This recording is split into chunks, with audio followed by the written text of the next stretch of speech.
Hello everyone, welcome to my channel Core Mathematics. Today we will go for lecture 2 of set theory. अब तक हमने जितने भी sets की बात की वो सारे सिंगल सेट्स थे. जैसे अगर हमने बात की है तो हमने बात की फाइनाइट सेट की, इनफाइनाइट सेट की, यानी हमने किसी एक सेट की बात की है. आज हम बात करेंगे कि अगर हमारे पास दो सेट्स हैं तो क्या कहते हैं, तब उनके टाइप्स क्या क्या हो सकते हैं, दो सेट्स आपस में किस तरीके से रिलेटेड हो सकते हैं.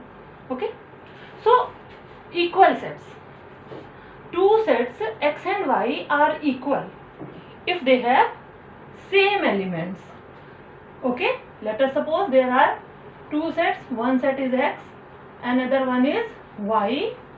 Then ये कैसे डिनोट होंगे, x is equal to y. ठीक है, और ये इक्वल कब होंगे, जब इनके बीच के एलिमेंट्स सेम हो. फॉर एग्जाम्पल में मैंने लिया एक set x which is 1, 3, 5 and 7 and मैंने दूसरा सेट लिया that x is an element of y such that x is an odd number less than 9. तो जब हम लेस देन 9 की बात करेंगे तो कौन कौन से नंबर्स आ जाएंगे, डेफिनेटली हमें मिलेगा less than 9 is 7 which is an odd number, then 5, then 3 and then 1. Now see 1 is equal to 1, 3 and 3, 5 and 5 and 7 and 7. So there are 4 elements in x and 4 elements in y. Because all the elements are same, hence we can write x is equal to y. Okay? अब हम बात करेंगे multi sets की. Multi sets वो sets होते हैं जिनमें elements जो होते हैं वो ज़रूरी नहीं है कि वो डिस्टिंक्ट हों और यूनिक हों, वो सेम भी हो सकते हैं. Okay, for example I am taking a set A. Let us suppose it contains elements A1, A2, A3, A4 and I am taking a set B. So let us suppose it contains element 2, 2, 5, 5 and 5 and 7. Now you see carefully, elements 2 and 2 and 5, 5, 5 are repeating. तो इस set के बारे में तो हम कुछ भी नहीं कह सकते हैं क्योंकि इसमें तो सारे सेट्स वेरी कर रहे हैं, तो because information is not sufficient with us. But for set B आप देखिए 2 और 2 रिपीट हो रहे हैं, 5, 5 और 5 रिपीट हो रहे हैं, hence this is a multi set. जब भी कभी कोई सेट में कोई एलिमेंट रिपीट होता है तो इसमें बी कैसा हो गया, बी हो गया हमारा मल्टी सेट. तो इस तरीके के सेट को हम कहते हैं मल्टी सेट्स. अब बात आती है मल्टीप्लिसिटी की. Multiplicity of a set. What is multiplicity of a set? So the number of times an element appearing in the set. Okay, तो हम उसको उस सेट की मल्टीप्लिसिटी कहते हैं. ठीक है, अब जैसे बी में अगर हम इस सेट बी की बात करें क्योंकि वो हमारा मल्टी सेट है, तो इस सेट बी में 2 जो एलिमेंट है उसकी मल्टीप्लिसिटी क्या होगी, कितनी बार वो आया है, 2 बार. तो जो 2 की मल्टीप्लिसिटी है वो हो जाएगी 2 और जो 5 की मल्टीप्लिसिटी है वो हो जाएगी 3 और इसी तरह से जो 7 की मल्टीप्लिसिटी वो तो 1 ही है, वो तो एक ही बार है, तो इसको लिखना हमारे लिए ज़रूरी नहीं है. आप देख सकते हैं कि जो 2 की मल्टीप्लिसिटी है वो हो गई 2 और जो 5 की मल्टीप्लिसिटी है वो हो गई 3, क्योंकि 5 आया है 3 टाइम्स 1, 2, 3 और 2 आया है 2 times 1 and 2. Okay, so now let us see what is the sum of multiplicity.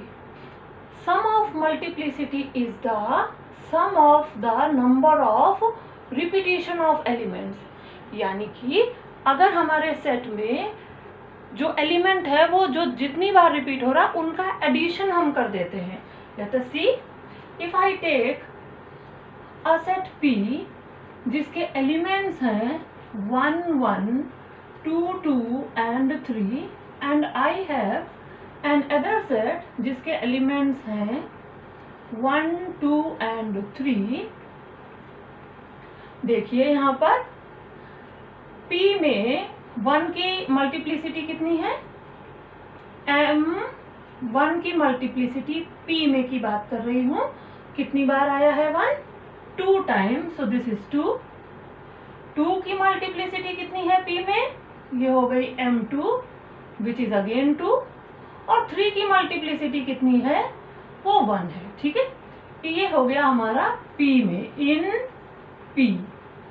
और अब हम Q की बात करेंगे, तो Q में जो M1 है वो है 1, जो M2 है वो भी है 1, और जो M3 है वो भी है 1। क्योंकि 1 एक ही बार आया है तो Q में 1 की मल्टीप्लिसिटी हो गई 1, 2 की मल्टीप्लिसिटी हो गई 1, और 3 की भी मल्टीप्लिसिटी हो गई 1। तो इस तरीके से हम देख सकते हैं, अगर हमें सम करना हो मल्टीप्लिसिटी का तो P प्लस Q हो जाएगा, कि हमें इन P प्लस Q की मल्टीप्लिसिटी निकालनी है, तो उनकी मल्टीप्लिसिटी का जो सम होगा वो होगा, आप देखिए, M1 plus M1 which is 2 plus 1, M2 plus M2 which is 2 plus 1, and M3 plus M3 which is 1 plus 1।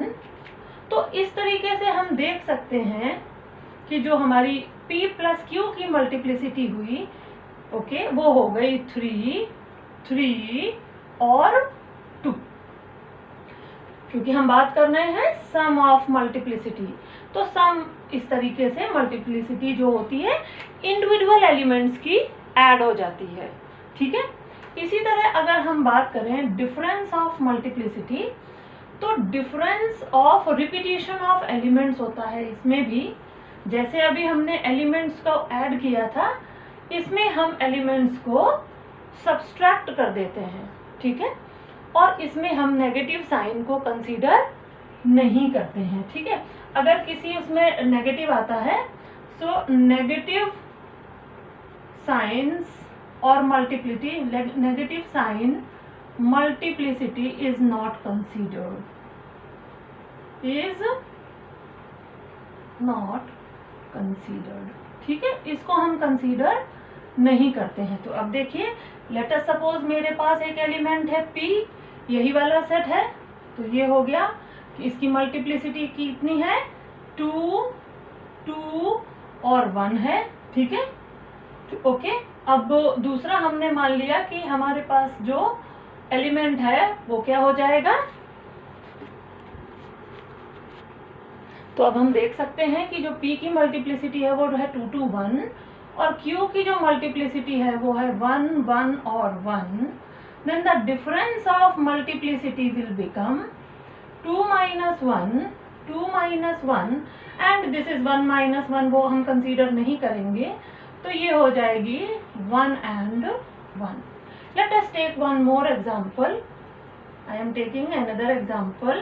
तो अगर हमने P एक सेट ले लिया, लेट अस सपोज हमारा सेट है 1 2 3 and 3, और एक दूसरा सेट ले लिया Q जो कि है 1 1 और 3।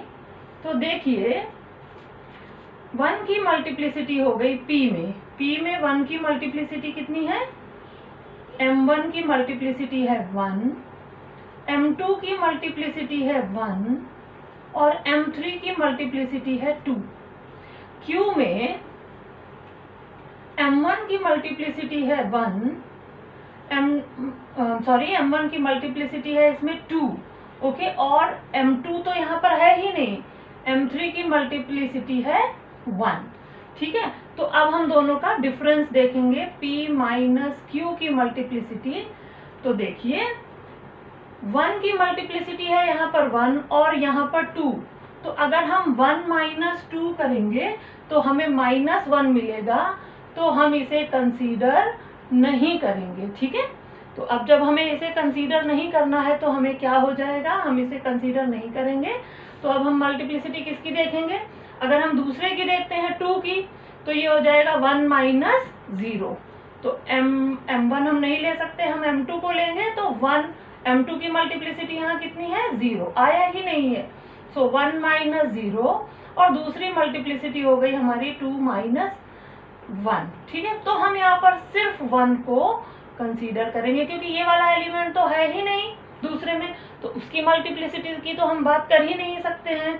इसलिए जो p माइनस q की डिफरेंस ऑफ मल्टीप्लिसिटी है that is only 1। Okay, let's proceed. Now let us discuss subsets, superset and proper set. ये भी तभी हम बात कर पाएंगे इन तीनों की भी जब हमारे पास 2 सेट्स होंगे। सिंगल सेट्स में हम ये सारी बातें नहीं कर सकते, ये सारे कॉन्सेप्ट्स सिंगल सेट के लिए एग्जिस्ट नहीं करते हैं, ठीक है। तो अगर हमारे पास 2 सेट्स हैं, एक है x और एक है y, तो अगर एवरी एलिमेंट y का x में है तो हम y को x का सबसेट कहते हैं और इसे डिनोट करते हैं y is the subset of x and this symbol tells us that it is subset of, इस सिंबल को हम पढ़ते हैं सबसेट ऑफ, ठीक है। इसी तरीके से अगर y is the subset of x तो हम x को y का सुपरसेट कहते हैं। सब मतलब एक तरीके से छोटा और सुपर मतलब एक तरीके से बड़ा, ठीक है।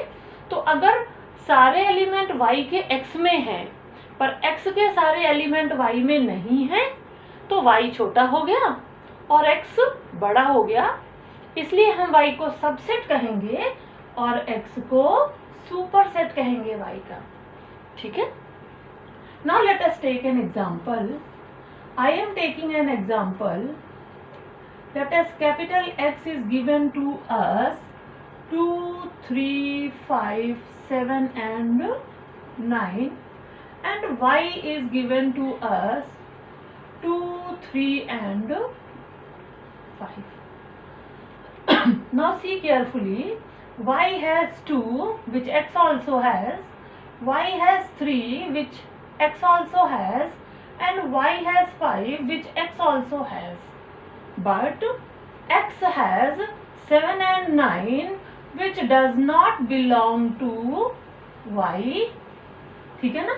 तो इसका मतलब y के सारे एलिमेंट्स x में हैं पर x के ये 2 एलिमेंट्स y में नहीं हैं, इसलिए y x का सबसेट हो गया और हम इसे ऐसे डिनोट कर सकते हैं, ठीक है। अब अगर y छोटा है x से तो x क्या हो गया, x इज द सुपरसेट, तो हम लिख सकते हैं y जो है वो सबसेट है, ठीक है, x जो है वो सुपरसेट है, ठीक है। अब यहाँ पर एक बात आती है कि अगर x जो y, x और y हैं अगर एक दूसरे के इक्वल हो जाएं तो क्या होगा। ऐसा भी तो हो सकता है कि x और y एक दूसरे के इक्वल हो जाएं तो हम उसको सुपरसेट x को नहीं कह पाएंगे। ओके, इफ x और y एक दूसरे के इक्वल हैं then x is not the superset. लेकिन हमने क्या लिखा है, हमने लिखा है कि अगर x y के बराबर नहीं है, यहाँ पे भी वही मतलब है कि अगर y x का सबसेट है तो x इसका सुपरसेट होगा, ठीक है। कभी कभी ऐसा भी होता है कि अगर इक्वल हैं दोनों तो भी हम इसको सबसेट कह देंगे कि x और y एक दूसरे के सबसेट हो गए। जैसे फॉर एग्जाम्पल हम देखते हैं कि अगर हमारे पास x में 3 एलिमेंट्स हैं 2, 3, 5 और y में भी 3 एलिमेंट्स हैं 2, 3, 5, then I can say x is the subset of y and y is the subset of x, ठीक है। लेकिन ध्यान से देखिए प्रॉपर सबसेट की डेफिनेशन में ये इक्वल कहने को मना कर रहे हैं, ठीक है। तो अगर ये इक्वल नहीं है दोनों, तो इसका मतलब ये वाला एग्जाम्पल होगा। अगर ऐसा है तो व्हेन, आप देख सकते हैं यहाँ अगर हम इस एग्जाम्पल को लेते हैं तो यहाँ से हमें निकलता है that y is a proper subset of x। क्यों ऐसा है? क्योंकि y और x इस वाली इक्वेशन में एक दूसरे के, इस एग्जाम्पल में एक दूसरे के इक्वल नहीं है, इसलिए y is the proper subset of x। Okay,